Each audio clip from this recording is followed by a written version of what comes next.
And welcome back to Visceral Reactions, your regular stop for irregular amounts of horror. And you know what we say, it's probably a snuff film. I'm Matthew. I'm Quinton. If it's not German, it's probably a snuff film. Yeah. I don't know what that means. Whatever. To someone it means something. Thank you for joining us for another episode of Visceral Reactions. Another episode of Spooky Month. This is week 2. Yep. Week 3. 2. It's 2. Yeah, it's 2. I'm jumping ahead. That's fine. You're just excited for next week. Yeah. Next week's Wolfman. But before we get there, we have to deal with a lot of unpleasant images. Yes. Very unpleasant. Not including our faces. Correct. Today's episode is Scott Derrickson's 2012 Sinister. This was our Blumhouse pick for day whatever, which is the Blumhouse one. Yeah. You'll figure it out. It would be 9. Maybe. I don't know. Did 9th already passed? No, today's 11. It would be 13. Okay. Yeah, 13. Yes, because it's Thursday the 13th. Because we are jumping ahead. Yes, once again, behind. That's fine. Yes, so we're doing Sinister, and this was my first time watching it. It's my second time watching it. I feel like this is the first. Yes, it is. Besides, like, the Evil Dead stuff. Yeah. And I do have to say that we've covered, I think, like 40-something movies now. More or less. Close to 50. We're getting close to 50. Yeah. This is by far the scariest movie that Yes. we've watched. I was just thinking that while I was watching it. This is probably the scariest film we've done. By far. Yeah. I watched it. I watched it alone in the dark. I did too. No, I didn't. I had lamps on. But after going to bed, I was like, yeah, it's one of those films where, like, I don't know if I want to be in my room in the dark. I'm pretty sure that I had some sort of night terror. Like, I didn't wake up in a bush or anything, but No. I'm pretty sure that I had like a sinister induced nightmare. I had, like, not really a nightmare, but just weird dreams. I don't remember them, but I'm sure the film had something to do with that. This was disturbing from the beginning. Yes. And I think what makes this different as far as the experience is that it doesn't go for scares. But it does. There's some jump scares. Some of them are cool. Some of them are just kind of plain awful. See, I don't think that there's any things. There's like a couple of fake outs, but the last image of the film is a fucking jump scare. Okay, that got me. That got me too, and it was fucking bullshit. No, it's because you're not expecting it, or at least you can't expect it. You can't expect any jump scares. I feel like we've had a discussion on this podcast about the effectiveness of jump scares. Probably. Right. But what separates this is that for 98% of the movie, the thing that's unsettling is something that you just keep seeing again and again and again and again. Yeah. And those things are snuff films. Literally the opening of the movie is a Super 8mm snuff film. Which I still debate on whether it should have held off on doing that just to, like, lull you into a false sense. Because, like, you already kind of know, like, you're going to maybe, like, something's going to happen with that.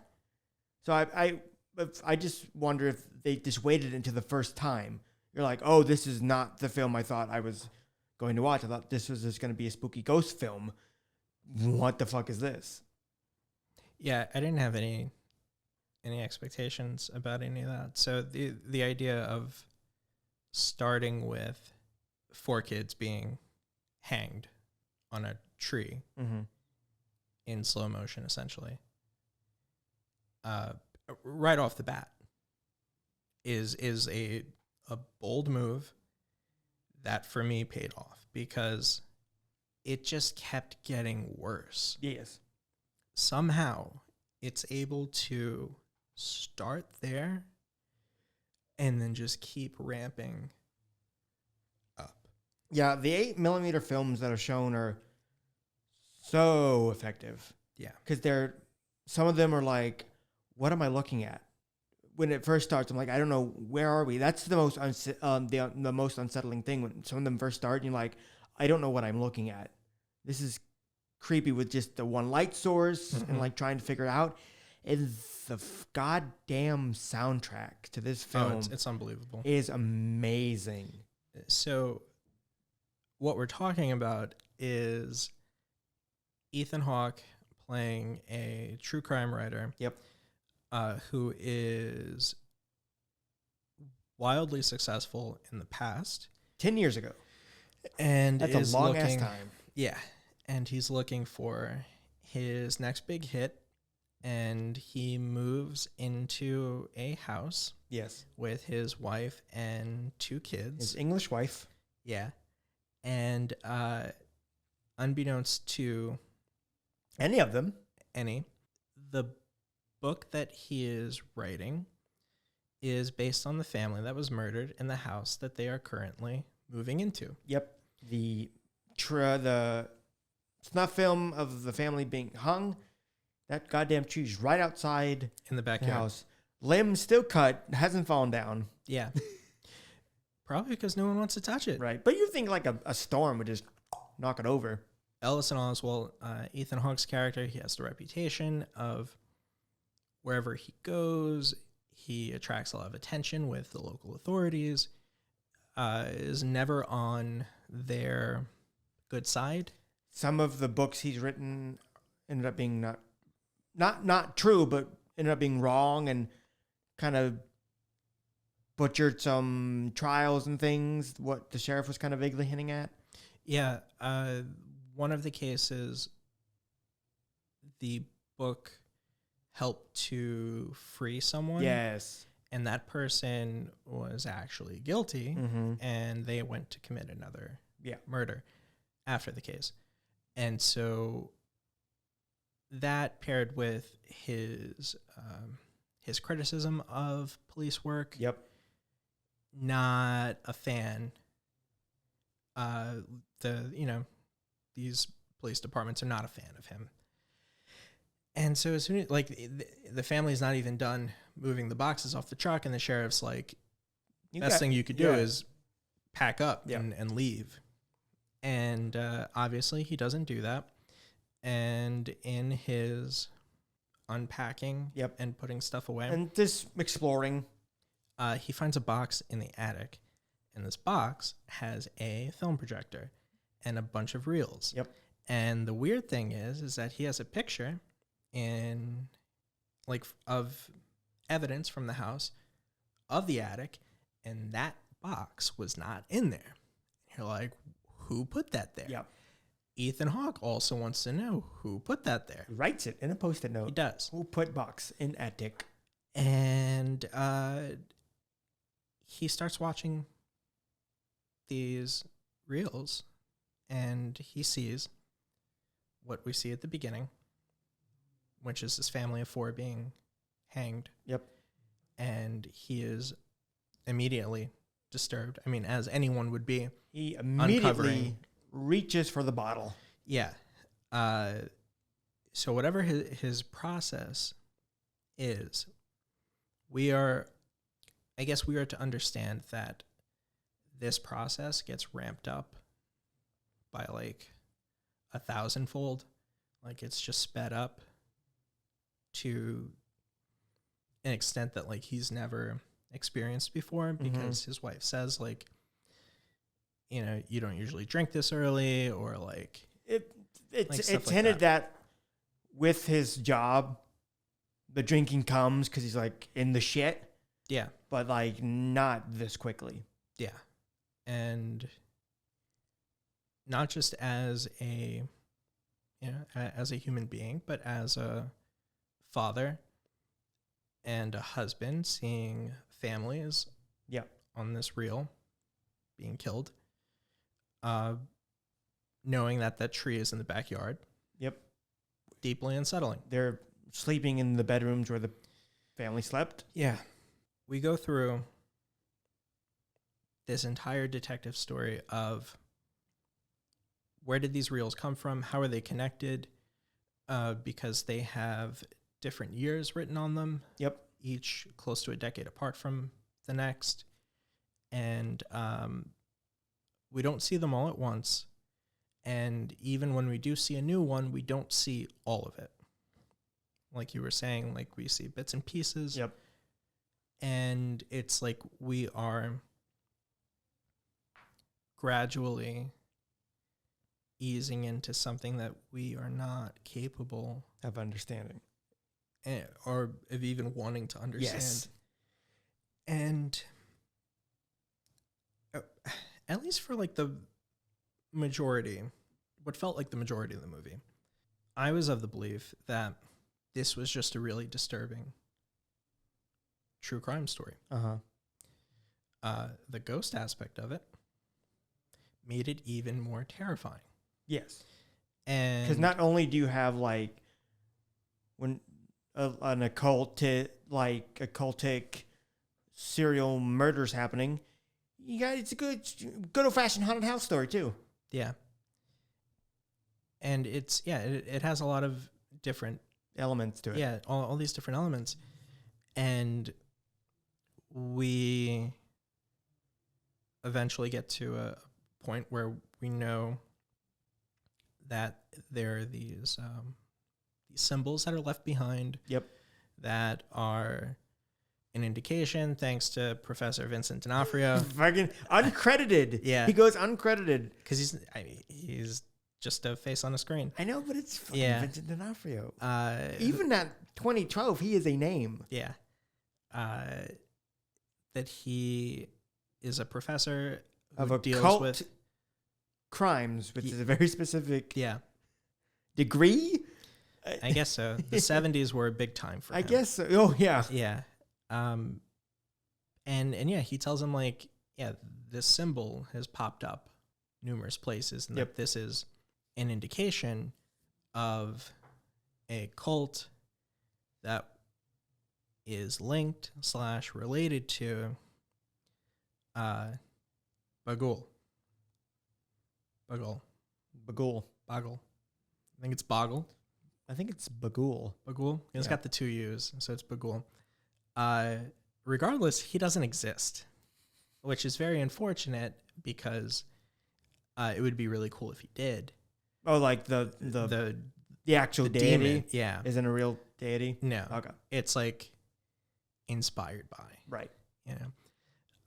But Bagul is this face that keeps popping up in these videos. What a fucking fantastic design. It's terrifying. It's fucking terrifying. And the way that it keeps popping up, I mean, it doesn't have a mouth, has long hair. Yeah, this shitty, stringy, if for anyone who's a wrestling fan, his hair looks like Kane's hair. And even the mask is kind of, the face kind of, yeah. And you never see him like really. All you need to see is that face because he's got that white chalk face and these like dark eyes. Like all you see his face in very low distorted images. That's all you need. Yeah. It makes it 1,000 times more terrifying when you see that in like shitty 8mm film. It's great. And as Allison soon learns, this demon is an ancient figure who eats children. Yep. And he starts realizing that in each of these murders, there's a child missing who's never been recovered. And then he starts noticing, thanks to, what's his name? John Ransom's character, the one who plays the deputy. Yeah. Who's in It. Is he? Yeah, he's the older. The original or the new one? Okay. That even the houses where these murders, are are occurring, that even they are linked, and that Each family has lived in the prior victim's house. yeah, which is bizarre. Yeah. And like this is cross country at this point. And of course, by the time that Ellison finds out, he's already moved. Yes, let's talk about that, because throughout the film, with every subsequential film that he watches, more and more creepier things start to happen in the house. Yeah. The more he watches, the more haunted the house becomes, because you start hearing noises. Someone running in the attic. And you just like He falls through the attic. yeah, this creaking stuff. You have Shit, from the first time that he goes up there, there's a scorpion in there. and he kills it. Like, I mean, I feel like wherever this is should not be scorpion territory. No, this is not the scorpion country. Because that's not good. No, Like, you have a scorpion in your house. in your attic. Yeah, Like, how to... this is not California. No. There's a giant snake in there at one point. He's not snake. He's a small boy. That was a long snake. He's like 6 feet, 4 feet. He didn't look that very big. I was like, oh, look, snake. But as the film progresses, we start like hearing more things, and like we start to see fucking ghost children. Mm-hmm. Lots of them. Crusty, slimy, wet ghost children, just making funny faces behind Ethan Hawke as he's wielding a baseball bat. Yeah. Yeah, they absolutely start fucking with him. Yep. And then weird things start happening to his kids. You have the boy, His son, Trevor, who has the weirdest sleepwalking night terrors I've ever seen in my life. he just ends up places. Yeah, like He just ends up in the bushes outside. the first scare in the film is like a box moving, and him doing like a backwards like exorcist, and the most ungodly scream I've ever heard a child make. I'm like, yeah. what the fuck is it? Wake the fuck up. He's just sleeping. I don't know if that's like what can happen when you sleepwalk sometimes. You just start screaming. Who knows? And his daughter, Allison, right? Maybe. You know how I'm bad at names for these films. Might have been. Anyway, his daughter, who likes to paint, she starts seeing One of the ghost children. Yeah. Specifically, one of the daughters. And specifically, the daughter who disappeared from that house. who Ethan Hawke was originally investigating. Yeah. And the thing about the daughter's paintings are like, even before the weird shit was happening, her paintings were always kind of creepy looking. Like she's a child. I know, but like almost overtly creepy. Like, I don't know if you've been watching a bunch of like Tim Burton stuff, or like you were perusing it on your iPad, Tim Burton drawings, but like it's happy colors. Like, Yeah. everything's all splotchy and run down. Like the art's great, but hone your craft for God's sakes. So Ellison starts noticing how this case is creeping into his home life without him even being aware of it, because Trevor's hearing about it at school. Yep. And the daughter is drawing the family in the tree. Mm-hmm. And, they very firmly establish in the beginning that his wife has a rule, the only rule, that he has to lock his office. Yeah. And that the children are not allowed in the office. Yeah. Naturally, with material like this, you would not want. No. And somehow they still learn this. And then they put it back out into the world in a way that terrifies the fuck out of Ethan Hawke. Yeah. Mainly through these drawings, One of them they never see. The drawing of the Hank family, like, is in the bedroom when we see the shot of like the girl just staring at like Krusty. Yeah, just going like, Yeah. And all I was thinking, like, naturally, like, stay-at-home parents would like to tidy up. Did they not ever see the hanged family painting in the room at all at any time? I was waiting for it to get brought up, and it didn't get brought up. well, I think where it is on the wall, It's like it's right by the bed. it's low though. Was it? Yeah, it's I kind still of like, I feel like you would still. it's like in the corner. Okay. And also with the ghost child, like it could have just happened. Yeah. Like it could have, the plenty of things like happen and then disappear, or appear and then disappear. Like, or Oh, I know the answer. It's because the lighting in the house is so fucking crazy. You know what I'm talking about? yeah, That's some. That was like the one thing that slightly made me angry, because it all looks great. Mhm. It looks awesome, but also practically like these are terrible lights in your house, because it's even in daylight. It's like, why is it always fucking dark? Turn on the light. Even the flashlight in his phone didn't do shit. I'm like, I mean, this is 2012. They haven't I know. improved the flashlight technology. in I the know, phones. but like I understand that it's meant for everything to look cool and ominous, Yeah. and it really does. But also like, God, these lights don't do shit. Yeah, I was not thinking about that. I was too worried about these ghost kids running around. As anyone can imagine, the ghost children do not just go away. No. That moving does not solve the problem.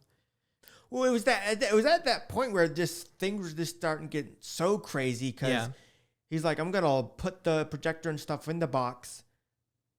Next night, He lights it on fire. he does that the second time. The first time, he just puts it in the box. I'm like, I gotta pause this for a second. It kept coming It back kept completely all and nice then turning on. Yep, and it's like, oh, he kept hearing things, and then the second night when it turns on, I'm like, I'm fucking burning this. Mm-hmm. No, that was, I think, the third time. That was when he was like, thought he was, the weird creepy shit was happening where the attic was open, Yeah. and he looks up and he sees like the ghost kids looking at the projection like, I have made a mistake somewhere, and he sees Mr. Boogie, who is Bagul. He goes, bam! I'm like, oh God, he falls, and he's like, what the fuck? And then the projector and all the tits fall, and he's like, I gotta get rid of this. I'm gonna fucking burn this.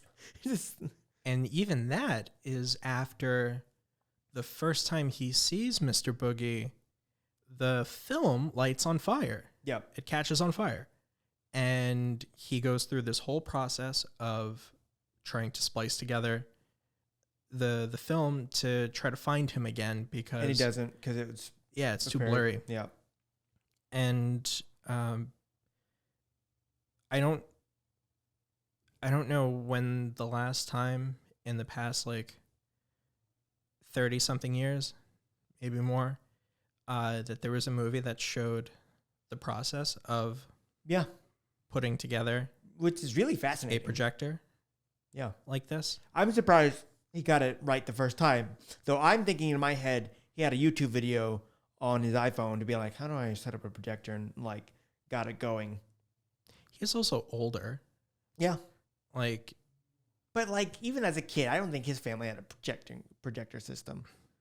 I don't even think how my mom or dad did. I mean, you figure he's in his 40s, and this is 2012, so Yeah, my dad was in. he would have grown up, like, he would have been in like a teen My dad in was like the 80s. in his 40s around that time, and his family didn't have a projector. Well, maybe your family just didn't have ghost children to worry about. No, Yeah, they just had to deal with regular 70s stuff. exactly. Like regular kids. Like regular kids.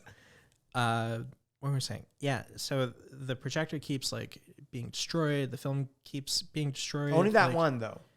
Yeah, and He starts filming the film so he can have it. yeah, to keep record. Yep. And at one point, the image of Mr. Boogie on the computer moves, Yeah, that's great. and it was just like, oh, That's one of the more subtle scares. I wish they did more instead of some of the jump scares. I will say that some of the jump scares didn't really get me, but some of them are quite good. Like when he's looking at the photo of Mr. Boogie in the bushes, then he puts it down and there's Mr. Boogie. Yeah. That's pretty good. But some of this more stuff like, all right, we can do better than that.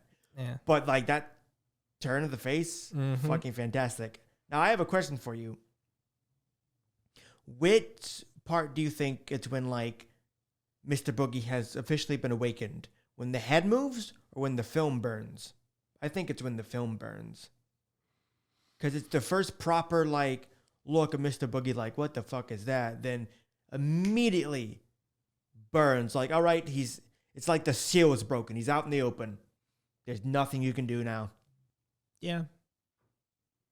Yeah, that sounds about right. I mean, they have the conversation about the film being a gateway, and that destroying the gateway does not prevent entry. So, or hell, it could have just been the first time he turns on the film, because after that first time he starts hearing the creaking upstairs, like yeah. Or maybe it was just when he first saw it. Like, I guess no matter what, he's fucked. Yeah, I mean it could be when he opens the box. Yeah. And you see, that was like one of the second and third night before he falls through and hurts his leg. Yeah. He sees the box and it has little crude drawings of like each family, each death. So we have the family in that house was hanged in the tree in the backyard. You have the pool party where they were tied to the lawn chairs and dragged into the pool. You have the barbecue. Yep. Where the entire family is duct taped in the car and then lit on fire. Yeah. God, that the weird chanting music. Yeah. Is like the most chilling music in the. Yeah, it's extremely unsettling. Yeah, and it took me a while to figure out, is that coming from the film or is that just the film Sinister's film's like ambient soundtrack? Because when he was playing it again, it didn't have it. I think it was just for like just the visuals. But damn, this is probably one of the most eerie soundtracks I've ever heard. Yeah, it's so good. Yeah, I don't even want to like. I know. I don't want to. Yeah, I know. Then there is the one where they're all tied to the bed. Their throat gets slit. Yeah, I think that's all of them. Oh, the lawnmower. Yeah, the one that we see the least of. Yeah, but we don't need to because we can. Yeah, you can kind of guess what happens. Yeah, because at first, it's just like, all right, we got a lawnmower. Yep. Where's the lawnmower going? And then next thing you know, there's a person who's on the grass. Yep. In front of the lawnmower, and the lawnmower goes over. That jump scare, and that wasn't really a jump scare. It's more like a sound scare. Yeah. That part really got me like, oh, Jesus. That was pretty good. That was a pretty good one. Yeah. Ethan's like, maybe Ethan heard the same thing, even though it's like all Silent 8 films. Like, oh, God. I would say that, I mean, the one that he can't watch before that is the throats being cut. Yeah. I mean, naturally it's all right there. It's very slow. Yeah. So he's just watching all of these families. Yep. Across 3 decades just being killed. And he can't really make sense of it. And then even when he does make certain connections, it still doesn't make the most sense. And then finally at the end, when they're back in their absurdly huge house, we realize that their daughter, I guess we should have known that when the daughter sees the child. Yeah. But do you want to talk about, you're skipping just a bit. Skipping what? The extended cut. Because Yeah. they all go back. He's like, we gotta get out of here. Honey, you were right. We're going home. So they all pack up in their big old, like, 18th century colonial house. Fucking, it's like Thomas Jefferson's house. Mm-hmm. And he discovers the box. He's like, I burned that. Now, here we get to the point where I'm like, you just need to you don't know when to let alone, Ethan Hawke. Because there are several moments, you even have several arguments about your wife about, like, you know, continuing on with this, even though she doesn't fully understand. And the question I want to ask is Ethan Hawke a good person? Well, I think that's a question that he has for himself. Yes. Because there's the moment where,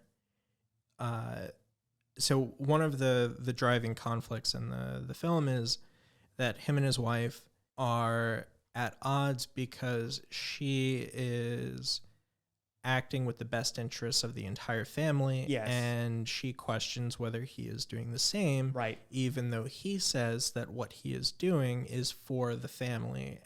But is it?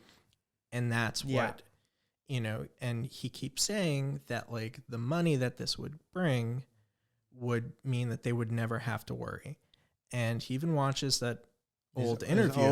He wants to bring that. And that's the thing. Like, yes, he wants to make sure his family want for nothing, but what he really wants, he wants that thrill again. Yeah. Because he kept saying a lot of times he can't go back to this writing, like, textbooks. Yeah. Which is like, I understand you have passions.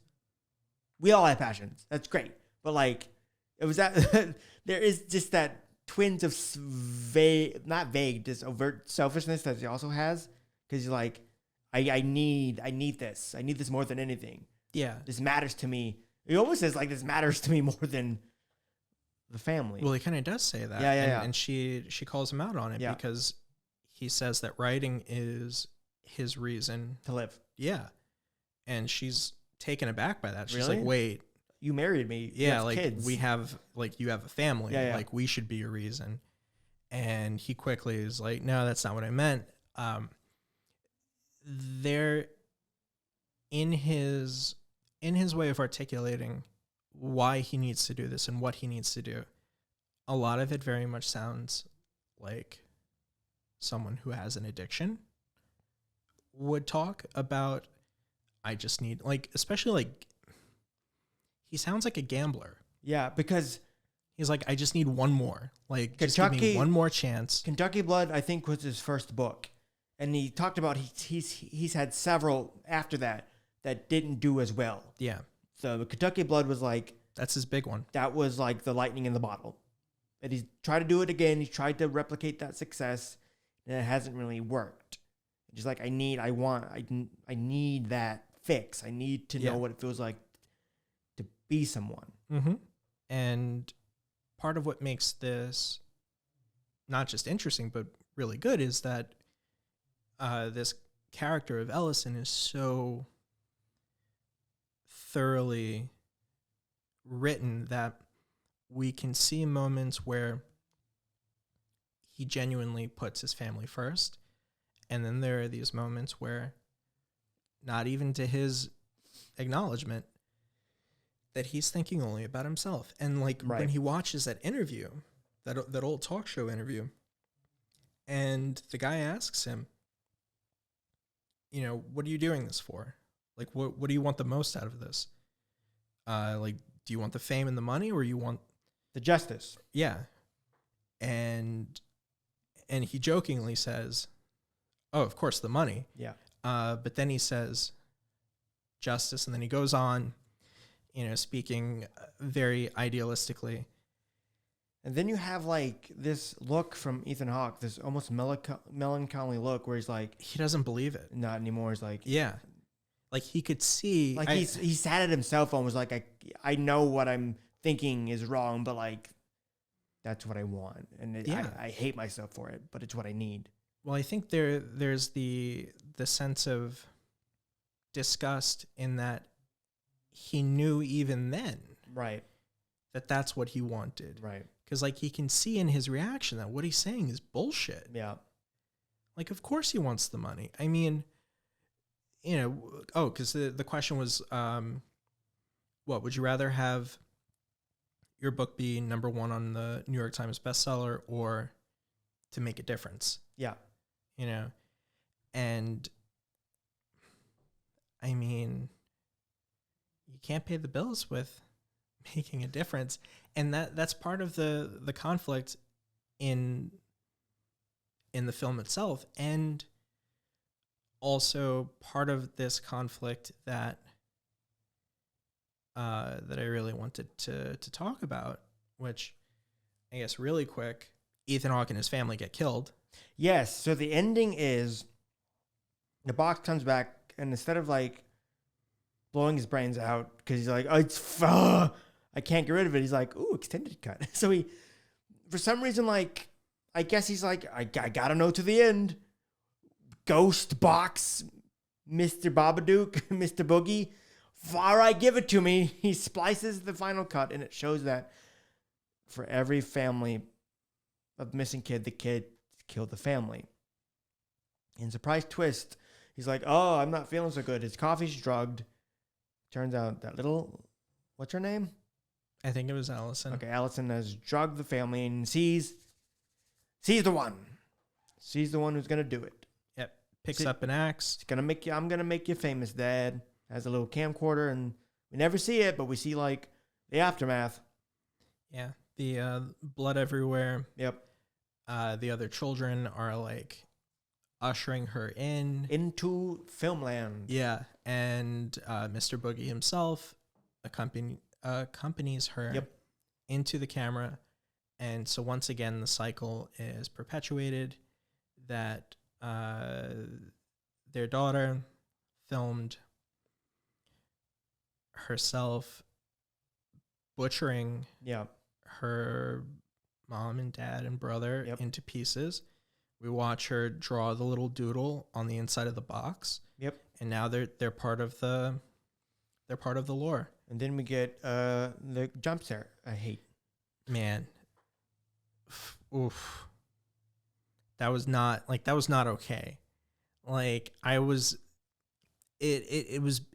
bad enough that like I was already extremely unnerved. Yeah. And it was like, oh my God, I can't believe that just happened. And then also I'm thinking, thank God that they didn't show her killing her family. Right. Like I don't need to see it. I just need to see her covered in blood and the axe covered in blood. Because the more visceral stuff like the lawnmower, they didn't show. Yeah, like you don't need to. You can imagine. You know, like even the throats being cut, like you see it blurred because you see it through the lenses of Ethan Hawke's glasses. Yeah. Sometimes, other times you kind of just because he turns away. Yeah. You know, but like we don't see things directly. No, well, except for like the drowning and the hanging, but even those are quick. Yeah. And the hanging, we don't see the faces, so it's completely dehumanized. Yeah. You know, I guess like really quick to go back to the very beginning of it. Why I'm glad that they show the footage in the very beginning is because I didn't see that Mr. Boogie is behind the tree cutting the limb down. No, he's not. It's the kid. The kid's way up out of shot. Oh, is the kid who did it? Yeah. The kid commits every murder. Oh, I thought. No. Yeah. I don't know why. So I guess because of the hair, but at some point it looked like. No, we never, even in that opening shot with the slow-mo tape footage, we never really see Mr. Boogie. See, that's. Okay. Still to my point. Yes. That I'm glad that it's shown multiple times because there's no way you can get every detail. Right. Even though you don't want every detail, but like you're doing the detective work with Ellison. So and then the jump scare at the end. But I was I was going to ask, because the whole idea of, we were just talking about like a minute ago, The ending. before the ending, the idea of, the conflict between like the money and everything else. Okay. So when it comes to stuff like this, when it comes to true crime, the ethics Right. behind all of it is extremely murky. Ellison gets called out Right away. by the cop of making money off of someone else's misery. Yep. Which is kind of what kind of ties into when we're talking about the Evan Peters Dahmer TV show too. That is exactly why I'm bringing this up. Okay. Is because being halfway through the Dahmer series and being very much aware of what so many people are upset about and talking about right now, of why do we need a fictionalized version of this? Why do we need another Netflix docuseries about this? Like, the not just the fetishization of serial killers, but the constant exposure. Right. You know, like where is the, like, is there a line? Where is the line if there is one? And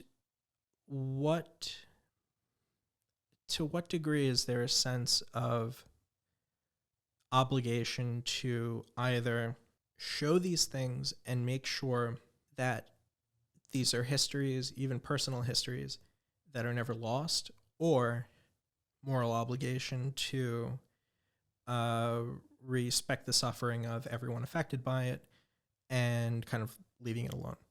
Like, where do you It's a weird line of find it? Like, there are those who really want to tell the story because it could be a story that hardly no one knows about, and I want to know that this person would just not be forgotten. Yeah. Maybe not like the serial killers, but like the people who have the true crimes of people who have died. But then you have that flip side aspect of it, where I imagine it's like it's the modern day gladiatorial arena, where like we want the carnage and the macabre and the bloodshed. We want it. The United States in particular is kind of obsessed with true crime. There's a billion true crime documentaries, podcasts. Like, we kind of just, there's something about it, I guess, because it's like the closest thing we get to like real life horror movies without still ever having to cross that boundary of like the fourth wall of a movie. In a sense, like thinking about, it could happen to anyone. It could happen to me. Like, what if that was like right outside? It's that like that kind of dopamine adrenaline rush. Yeah. That we just eat up like popcorn. That obsession is exactly what I wanted to talk about, because not just because of Dahmer being very much everywhere right now, and I guess because Ethan Hawke's character is a true crime writer, and his profession is what puts him in the position to eventually get his entire family killed. Which is crazy that this film came out in 2012, right? Like, I would say like around 2015, 2016 is when all the true crime stuff just really took off. So funny that you mentioned that. It should come as no surprise that true crime materials are hundreds, like it's a hundreds-year-old Right. like fascination. I mean, you got all the newspaper articles talking about the H.H. Holmes stuff. Yeah, like, you know, you think of everything from the serial coverage of Jack the Ripper. Yep. You know, like the Axe Murder, New Orleans, Son of Sam, Zodiac, H.H. Holmes. Like, it's. I mean, even all of the gangsters in the 20s and 30s. Right. Like, they're like gunning down numerous people. Yeah. whether it's other gangsters or innocent people, like it's still murder. Mm-hmm. And like that is what makes newspapers sell. Like we love these gory details. Like we love, I mean, it's. It harkens back to 300 years ago telling ghost stories by the campfire before, like, you know, the nation was even properly formed. You go back as far as, right. You just keep going further and further. I mean, what? Between, let's say, like 4 of the oldest pieces of literature in human history, the Epic of Gilgamesh, the Epic of Gilgamesh, the Iliad, the Odyssey, and the Bible. Yep. All of those are fucking bloody. Yep. Like some of them are morality tales, some of them are just epics to recite it's to just entertain. It's war, it's sex, it's death. Like these are all like the primal things. And anytime you could argue these things are what helped create society. They're like these almost like it's like pressure being released. It's like a relaxing. It's like everything is so uptight and constricted, and like anytime any of these things happen, it's like a little like break in that, and it's energy that can't be expressed any other way. Right.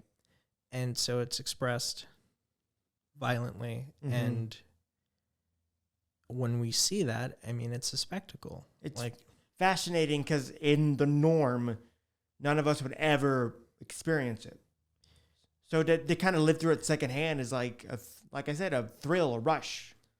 And the weird thing is that, I mean, your odds of experiencing things like this are not that low. Yeah.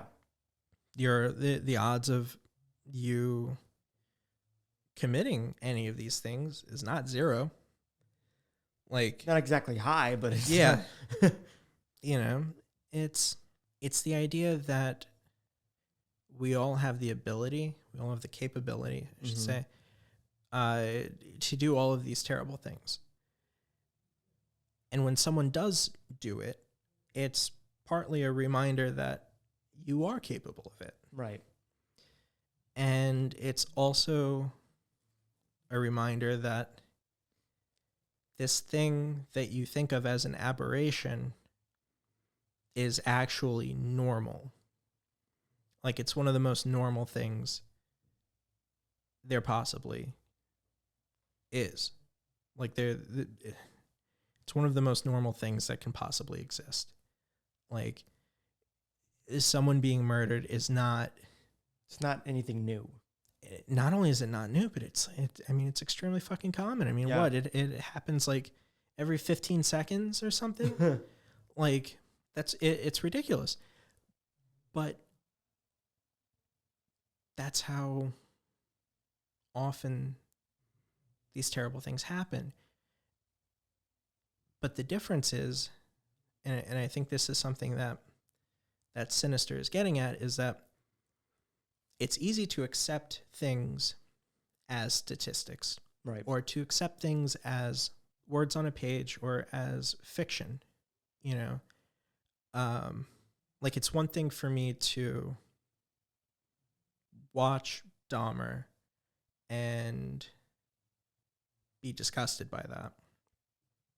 It's one thing to hear about, you know, for Ellison's character to read about or to hear about these crimes that he's investigating, but to see them, that's where you have to come face to face with the fact that you are either unmoved or fascinated. Right. Maybe a bit of both. Yeah. You know, it's... Or should I say, sorry, I thought you meant moved, because like he was not fazed by seeing the films. You know, like are you numb to it? Like are you like can you you know, like if we put a snuff film on right now and you were to watch it, what would your reaction say about you? Right. Because it's one thing to watch like a documentary or Dahmer where like Dahmer's, it's a television show being filmed and the true doc is like mostly just like what the documentarians shoot or like archival footage, but like snuff film, it's a real thing. It's more real than any of it because it's a human being putting a camera to do harm or even kill another actual human being. There's that barrier that the screen offers is even stripped away more because it wasn't made by writers and producers and distributed by Netflix or Hulu. It's something that really happened. Like you're watching a human being die before your very eyes. A genuine human being who had a life, who had a name, who was real. Now, how is that complicated by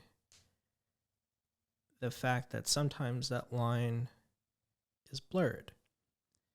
Like, for example, with Cannibal Holocaust, there were a lot of people who thought that was real. Right. Now, same thing for even well, I know it's way further, but Blair Witch. Yeah. Like when things claim to be real. Yeah. And especially at a time in the 70s or early 80s that like you don't have the ability to like fact check. Yeah, or like, how are you supposed to discredit what looks extremely fucking real? Yeah. And is being promoted as real. I mean, I watched it and it's even more brutal than I've been hearing about for like 20 years now. Because it's like a barrage of animals being... animals, but absolutely. I mean, the animal deaths are disgusting. But even the like sexual assault and murders that happen of people, they look extremely real. Okay. Now, how many people thought that was real? Yeah. I mean, to the point where like, I think there are probably still people to this day that are like, no, that's actually, that actually really happened. Because there were trials because the film crew. That I didn't know. I only know about the animal mutilations. I didn't know that the filmmakers were put on trial. Yeah, because they were like, you watch these people get killed and yeah. You didn't do anything? Yeah. It wasn't until they brought the actors into the courtroom and they were like, these are the people you think are dead. And like, here they are. That they were like, okay. But like, that's what it took. Right. So if that came out like in the 50s, like they would just be in jail. There wouldn't be like a trial. They'd be like, we're going to arrest you. I mean, I think it's still banned in like a couple of dozen countries. I know the UK banned it for years, decades. Like, so I guess my point is, and like bringing all of this up is like, when you're watching something, how much responsibility do you have as a viewer? Does that conflict with your responsibility as an ethical human being? Right. Do the two have anything to do? Like, do the two have to coincide with one another? Like, can you watch something that is extremely fucked up and still be a good person? Like, like, can you watch a snuff film and just be like, yeah, like I'm okay. Like everything's fine. Like, I think that I saw one in like the early days, like the early days of the internet where they couldn't like find that quick enough to like get it off of it. Yeah, like wasn't there like it used to be like in the early days of email, like in the early 2000s, like or Facebook, where you were sending a link and it's like a dog's head being bashed by a rock or something like that. I wouldn't doubt it. That used to happen. I want to say I was in like the 7th or 8th grade, and my friends and I found a video, and I'm pretty sure it was real, but like I could also see it not being real. And that's what's really unsettling. Yeah. Because like I'm never going to go and look to make sure that it was just like, oh, someone like did a very well-made, like a little short or whatever. Because the first thing is like, why would you go searching for it? But the second thing is like, I will never have the closure. You will be on a list. Yeah. Oh yeah. I feel bad. Like just, I looked up a movie called Snuff. Right. And I'm like, I wonder like who's like watching me right now.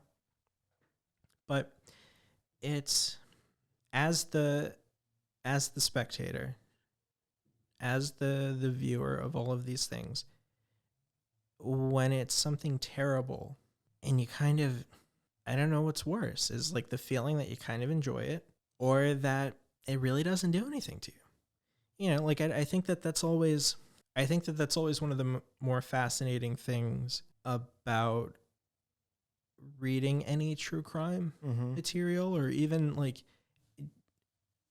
discussing or reading about or watching anything that's violent. What is it that bothers you? That's a question that I love asking myself, because it's fascinating. Like it's almost more fascinating than whatever it is that I'm watching. Yeah.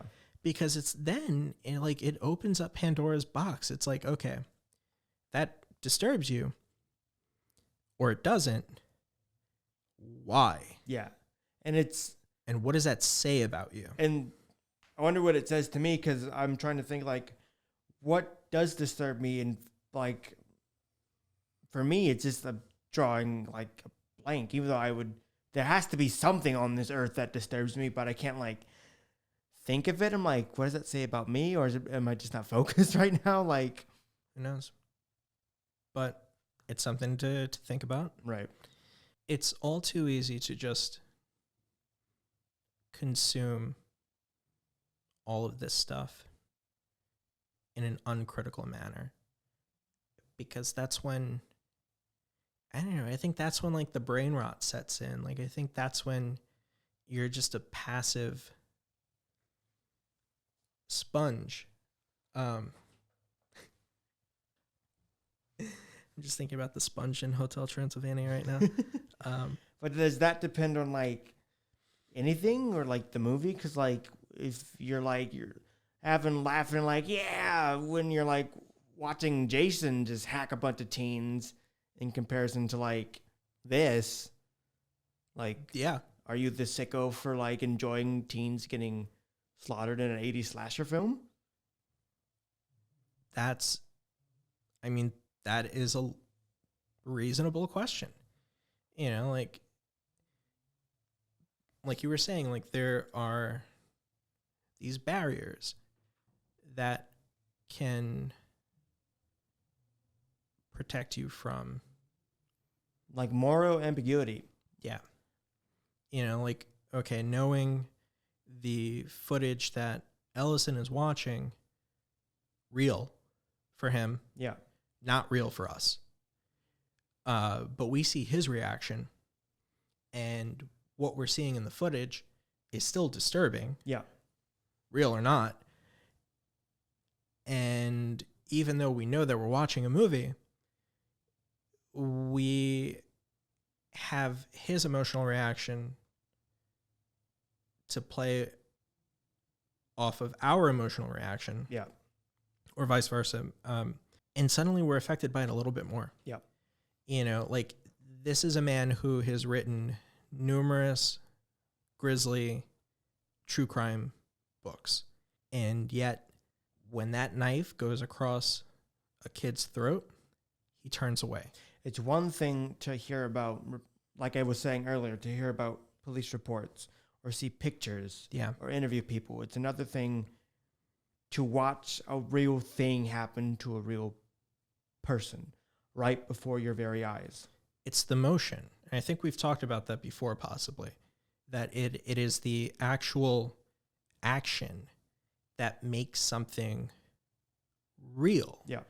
Which is incredible because we see that in movies all the time.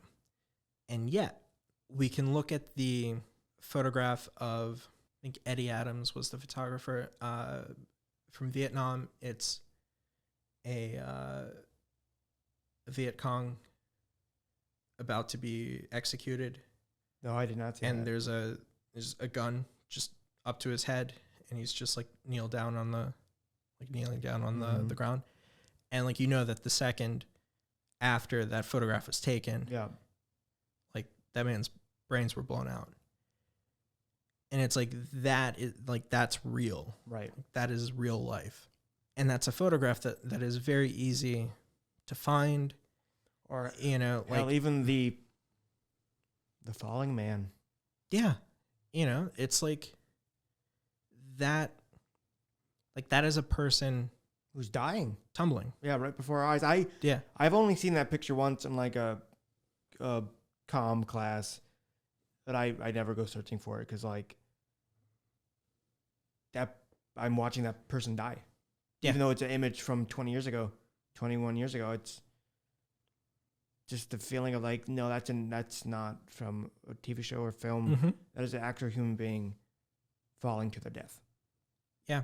And that knowledge that something is real is what elevates an image from, you know, uncomfortable or upsetting to disgusting, unspeakable. Like, and so without that knowledge, you know, like, what if you were to watch something that didn't have any indicators that it was true? How would that affect you? Like, you know, what if the Dahmer series didn't have any years on it, right, or any locations, and just focused on this guy who does these horrible things?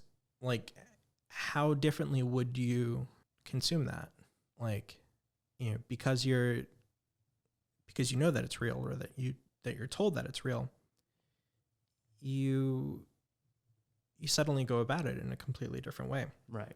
And so it's you know, it's something that for me makes me call into question anyone who has like a true crime obsession. Right. And at the same time, I have to be critical of that pretty much everything that I expose myself to is violent. Like, just about everything.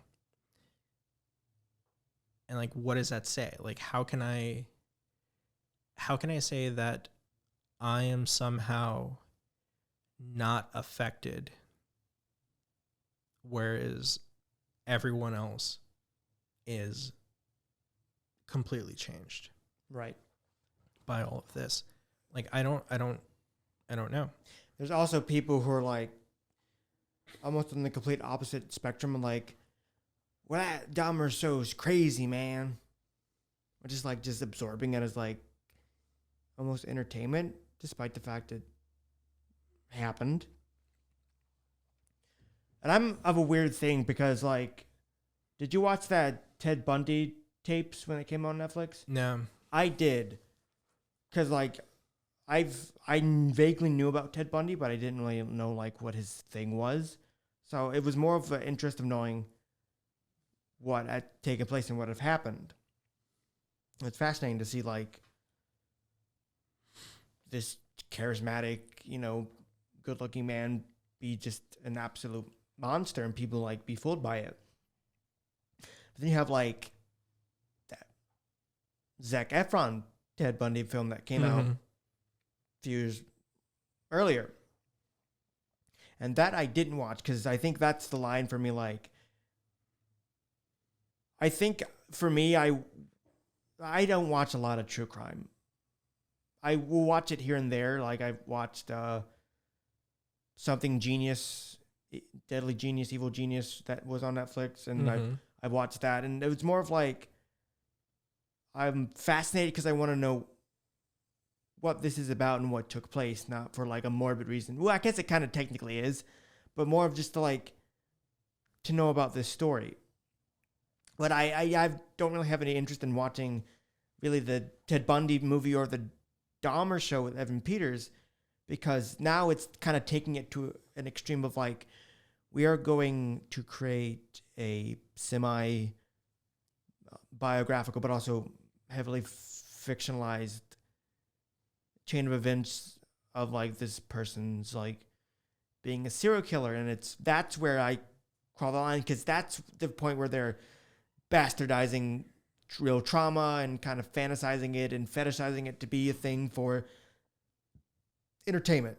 And it's different than like a horror movie of like a ghost or like, well, there's not, the only like slasher serial killer horror films we have are usually more supernatural. So there's that degree taken from it. But this is like you kept saying, is this ethically correct to find entertainment in a serial killer? Yeah, I don't know. I don't think that there is an answer. Or if there is, I don't know if, at the very least, I don't think there's a right or wrong answer, because it's such a weird line and a shaky line that like, I won't fault people for saying yes or no, because I'm not going to say like you're a bad person either way, because it's such a weird thing that's, like you said, been around for a while, but in the past, like, 5 years, just elevated, shot up so much to such its own genre where you're like, I don't really know what to make of it. I don't think it's like bad. I don't think it's good. It's just this weird thing. You just kind of have to make up your own mind of it and just kind of let the rest be. I think that's about as good advice. Yep. As anyone's going to get. I will end this somewhat second half morbid, kind of somber episode to ask you a question. Yeah. If you were in Ethan Hawke's shoes, what would be the point where you fucking turned off the thing and gave it to the police? Would it be when you saw the first film? Or would it be when you were looking over like your iPhone and saw the ghost hands grab you while you were falling to the floor? Because if I saw the ghost hands, I'd be like, okay, I think I'm good. I'm fucking dealing with something I don't quite understand. Yeah. Those are fucking ghost hands of babies. I'm done. I would have turned in the first roll. Yeah, that would be like the number one, like most logical thing to do. But even if you were in the Ethan Hawke mindset of like, I gotta see what this takes me, because this is huge. I'm like, is that fucking ghost hands? Yeah, I'm good. I'm done. True crime's one thing, but if I'm dealing with ghosts, that's where ghost crime. I write true crime. I don't write ghost crime. That's where I tell honey, I fell through the floor because of ghosts. I think I'm done writing for a while. Yeah, those textbooks don't sound too bad now. Yeah. If anything, after the first roll, by the time I got to the second roll and found something completely new that like I was not expecting, of a crime, like if I'm investigating one mass murder and I find a video of, I find footage of another mass murder in the same box as the previous mass murder, I'm like, what the fuck is this? I'm going to go to the cops. Yeah, I'm like, this is too big. Yeah, like like the FBI needs to be dealing with this. Like, get fucking Mindhunter on it, because I'm just a writer. Imagine like the flip inverse of this film, where it's the whole like police department, the FBI having to deal with Bagul. Yeah, that would be fucking crazy. Oh man, it would piss me off so much if I knew that this guy had all this evidence and didn't share it. I mean, like, we could have busted this case like weeks ago. We could have arrested Mr. Boogie. Mr. Boogie Yeah. decades ago. Like, but no. You had to go and drink your bourbon and have a weird one-on-one with a dog. Yeah, that was intense. Yeah, I had a feeling that that this episode was going to be a little on the intense side. Yep. Because watching it was very Yes. intense, and again, watching it in the midst of watching Dahmer, like I do not go into serial killer details. I don't watch any of those documentaries. I don't, knock people who do. Right. It's just nothing I've ever been interested in. The most I've ever looked into a serial killer was Ed Gein, but that's because of Texas Chainsaw? and Psycho and Silence of the Lambs, yeah. where it's like, like I listened to a podcast on the making of Psycho, and I had to learn a whole bunch about Ed Gein that I never knew. That informed Texas Chainsaw and Silence of the Lambs. So it's like, I guess I had to learn that because I love those three. So it's like, all right, fine, you got me on this one. But like, I couldn't tell you shit about Ted Bundy other than like, he was good looking enough for Zac Efron to play him. Yeah, like I said, I will just on occasion watch it. Like I watched the first season of Making a Murderer, but I stopped watching it because I got angry at it because I'm like, oh, they didn't prove him innocent. I'm done with that. Yeah. But like besides that, this is like during like high school, just a handful.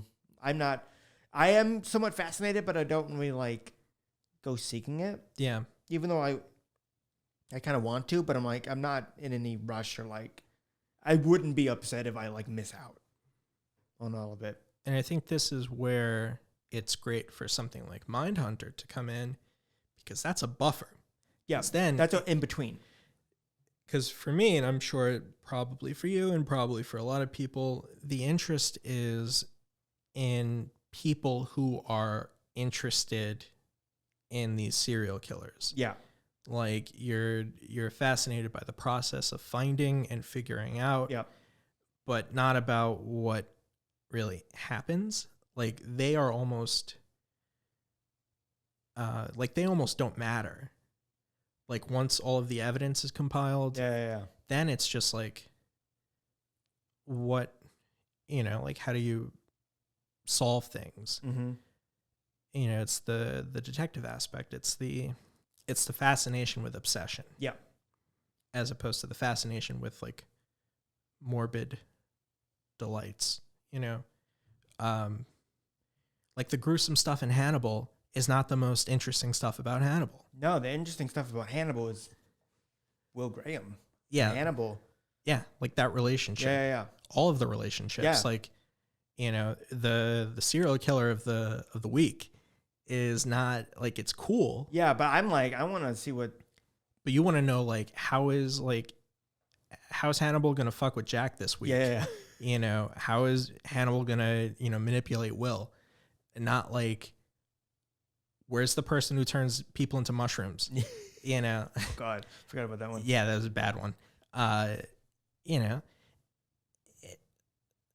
That's what's interesting, like that human element as opposed to the only anti-human element. The only anti-human element I cared about really in Hannibal is Eddie Izzard, because I love Eddie Izzard. Oh, with his fucking leg? Yeah. Dude, just anything with Eddie Izzard. Like, Eddie Izzard's Yeah. fucking great in that show. Yeah. Yeah. Oh, God. As if I'm not already dealing with enough material where people... You gotta watch, like, you need a palate someone. cleanser. You gotta watch fucking Thomas the Tank Engine or something. I watched Hotel Transylvania last night, and it was fantastic. I never watched those. Those are good movies? I've only seen the first Okay. one. I heard the second one's not that great, and the third one doesn't have Adam Sandler as Dracula. Interesting. So I would never watch that one because he's a great Dracula. Yeah, no, I had a lot of fun with it, but it's like, I don't know, watching Hotel Transylvania and Sinister in the same day, it's like, it's a lot. Yeah. I'm Total Whiplash. yeah. Just to make yourself laugh, just imagine like he's watching Hotel Transylvania and the reactions are him watching it. He's like turning away because he's laughing so much. Oh, Mr. Boogie's just one of the characters. Man, we didn't even get into, maybe that's for the best. What? Just all the stuff about Mr. Boogie. We talked about him. Yeah, but I mean, I got a lot about like his demonic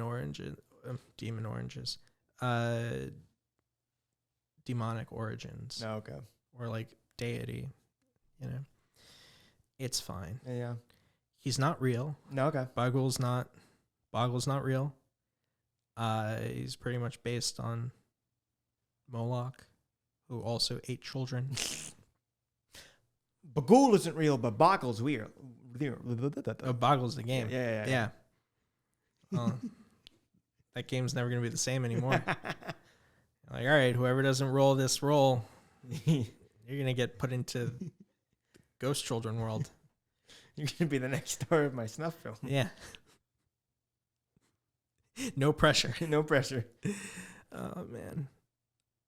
All right, so next week is Wolfman. Not the original, because fuck you and it's us. Yeah. What do you expect? I mean, what, you think we're going to watch like Halloween and Poltergeist for like Spooky Month? No. Benicio del Toro, Wolfman. Yeah. But I realize we've been doing a lot of contemporary films. At some point, we'll get back to the old 70s and 80s stuff. Yep. Yeah, we'll be back in the 90s. Yep. 2 weeks. But even like after that, we'll spice things up. We'll do a couple more 80s and 70s stuff just to give you a palate cleanser. Because I know we've been doing this for a few weeks, almost like a month, 2 months of just a lot of 2010 stuff, which wasn't our attention. It just kind of happened. The old genie randomizer gave us them. So blame the genie. Yep, blame the genie. The Jiminy. All right. Well, go watch Hotel Transylvania. It's on Hulu. Watch Sinister if you want like this unsettling thing to watch. Yeah. Did you like the ending? I did. I'm still on the fence about it because you know how I love my nihilist horror films and horror endings, but this was like I didn't want Ethan Hawke to die. Yeah, you got fucking wrecked. Yeah, this is like the most egregious fuck around and find out movie we've watched in a while. Oh yeah, absolutely. Maybe we'll do the sequel one day. I heard it's bad. Yeah, that's fine. Yeah, we don't need to. We've done plenty of bad things. Yeah, I know. Yeah, thank you. For joining us. Thank you again for all your Facebook support. Thank you for your unofficial Instagram support. Yes. Thank you for getting us one step closer to 2,000 downloads. We're almost there. Almost there. And then you get a Rob Zombie movie. Yep. We're going to do a thing where all the specials had the 1,000 title in it. But after Dracula 2000, there's nothing. Basically. Yeah, so we're just going to do the Firefly trilogy. Is that what it's called? We're going to go through Rob Zombie's all of his filmography. Yeah. So because, I don't know, fuck it. Yeah. So the more people listen, the faster we get to the monsters. Oh, Christ, I forgot. This came out. People love it. People hate it. I haven't watched it yet. It's great. Is it really? Yeah. I was worried that... I died. Okay. I died laughing so many times. Maybe I'll like it. Yeah. Okay. I just... Sucker for monster humor. Sue me. Yeah, go watch that. Apparently we have a YouTube channel. Yes. That's up. If you want... We officially... Because I know in the past we were talking about us filming it. We still are. You will be able to watch this at some point. But if you go to Ghost City Tours on YouTube... We started out, we have the audio version of our first episode you can watch on YouTube if you want. But we have, I don't remember what episode we started doing. Grizzly, yeah. We have Grizzly. It's available. Favorite. I don't know. Yeah, that blew up quicker than anyone. And I don't know why. Please tell us in the comments. Tell us in the YouTube comments. But it's available on YouTube for people to watch us and see our faces for the first time. Maybe? Possibly. So if we are Tell us if like we did not expect you guys to look like this, or that you did. We were exactly what we thought you looked like. Then let us know in the comments. Yeah, I guess appropriately. Today is the 43rd anniversary of the premiere of Apocalypse Now. So, stay safe. Don't let Brando come get you. Just being in the shit. And, I thought it was appropriate because, the horror. The horror. Yeah. So, thank you. And that's a wrap. I got to do my quote. Oh, yeah, do your quote. No, you got to say I'm Matthew. Oh, no, I'm Matthew. Okay, I'm going to do my quote. All right. I can't believe Sir Steven Spielberg's making a movie about my love. Yeah, baby. See you next time.